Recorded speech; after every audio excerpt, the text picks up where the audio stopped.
আসসালামু আলাইকুম বন্ধুরা, আপনাদেরকে একটা পাহাড়ি নদী দেখাচ্ছি। নদীটার নাম মাদামুহুরী নদী। এটা লামা উপজেলায় অবস্থিত।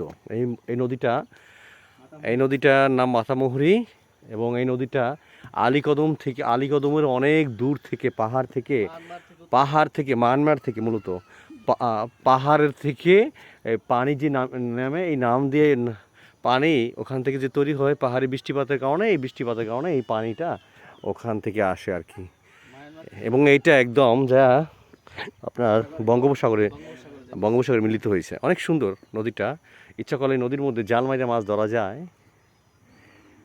এই বড় বড় বোয়াল মাছ পাওয়া যায়, আর পাওয়া যায় বিভিন্ন ধরনের মাছ পাওয়া যায় এই নদীটা। এই যে একটা নৌকা দেখে সাম্পান আপনাদেরকে, এই যে পাহাড়ি অঞ্চলের নৌকা কীরকম, এই যে পাহাড়ি অঞ্চলের নৌকাটা কীরকম। হ্যাঁ, এখানে তো গাছ অ্যাভেলেবেল, যার কারণে নৌকার সাইজও অ্যাভেলেবেল।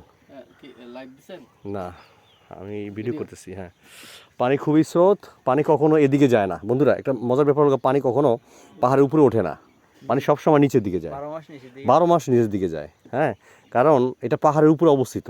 সমুদ্রপৃষ্ঠ থেকে কমসে কম এটা 1/2 কিলোমিটার না হলেও 200 অথবা 300 ফিট উপরে অবস্থিত, যার কারণে পানিগুলা কখন এখানে আসতে পারে না। পানিও একদম উপর পর্যন্ত ওঠে বন্যা হইলে। হ্যাঁ, উপর পর্যন্ত ওঠে। আবার বর্ষা যখন শীতের সময় আসে তখন পানি এই ঘোলাটে পানি কমে যায়, পানি স্বচ্ছ আকার ধারণ করে আপনি হাটিয়া নদী পার হওয়া যায়। এবং আর একটা মজার ব্যাপার আপনাদেরকে দেখাচ্ছি, যা কখন আপনারা দেখেন না আশা করি। এই যে রশি বেঁধে নৌকাটা ওদিকে যায়, কারণ এই যে স্রোত নৌকা নিয়ে যাবে অনেক দূরে। তো সেক্ষেত্রে রশি নৌকার জন্য কোনো বৈঠা লাগে না, রশি বেয়ে এখন নিয়ে যাবো। আপনারা দেখবেন কিভাবে নিয়ে যায়।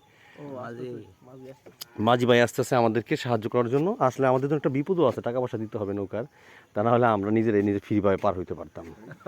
এটা বিপদ না অবশ্য, এইটাই ভালো কাজ। মজা করলাম আপনাদের সাথে।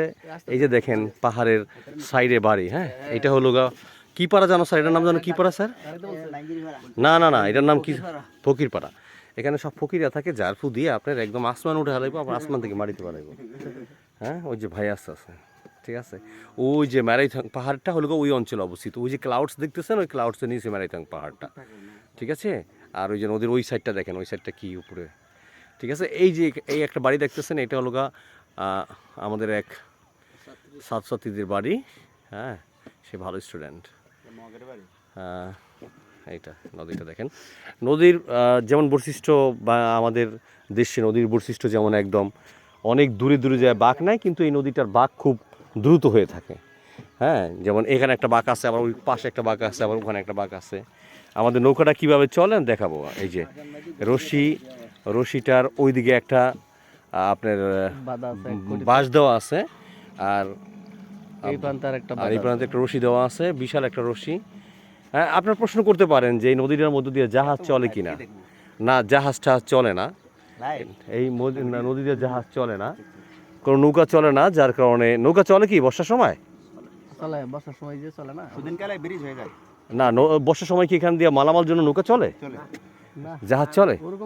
ওরকম চলে না, যার কারণে এইখানে রশি দেওয়া আছে নিচু আকারে, কোনো সমস্যা নাই।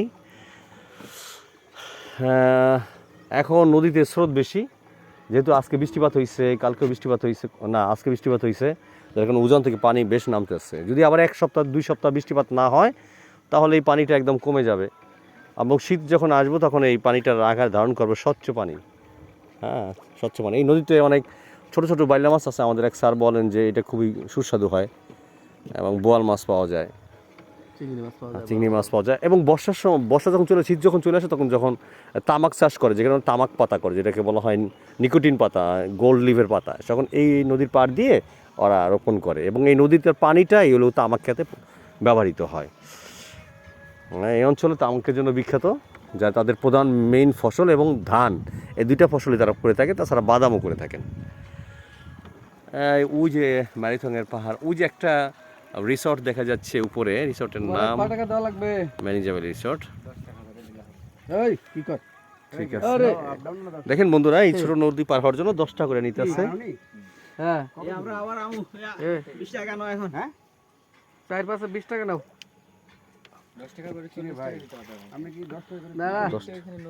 আচ্ছা 10 টাকা করে নিতেছেন, এক সমস্যা করে। নতুন না আমরা আচ্ছা আপনাদেরকে আবার আরো অনেক সুন্দর দেখাবো, অঞ্চলটা দেখাবো। আসসালামু আলাইকুম।